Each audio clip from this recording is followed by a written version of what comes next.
India very, very serious about that World Test Championship, which is good to see. By the way, not every country is, and this is not a big revelation. Not every country is as serious about that World Test Championship. I think there's 4 or 5 countries really that realistically want to go and play that final, but the percentage of points has come down from 74 to 68. India were hoping to have a clean sweep of the home season, so that when they went to Australia, they'd be in a position of great comfort, not needing to win too many test matches. You, of course, go there and you want to win, but purely from the point of view of the WTC. If India don't win the next two, that is when the real flutter will start. Correct.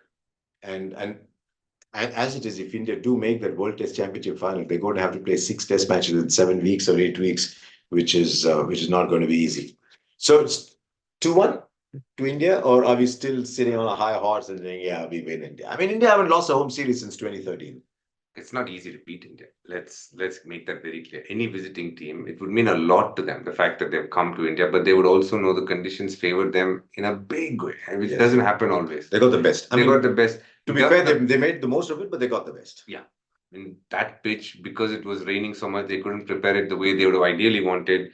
Add to the fact that it was under the covers. Rohit Sharma, in spite of winning the toss, taking a decision which was a bit dubious at that point of time. But I thought it was a fair call for him to put his hand up and say, "I'm sorry, I got it wrong." It's a fair call. It tells you the sign of a good leader and take everything into consideration. Interestingly, when New Zealand batted a lot of the times, the weather was good. India batted, it was pretty cloudy a lot. Like even this, when they started batting with Pant and Sarfaraz, it wasn't like it was bright and sunshine as we are used to. So put everything into context. I don't want to give excuses. I think credit to New Zealand because they were put under pressure and they responded to it.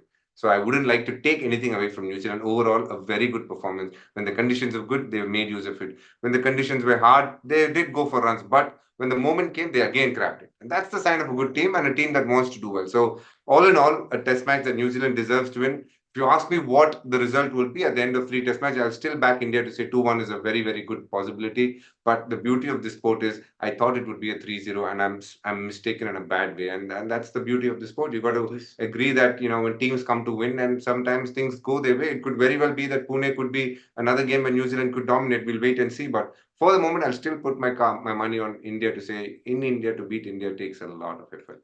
And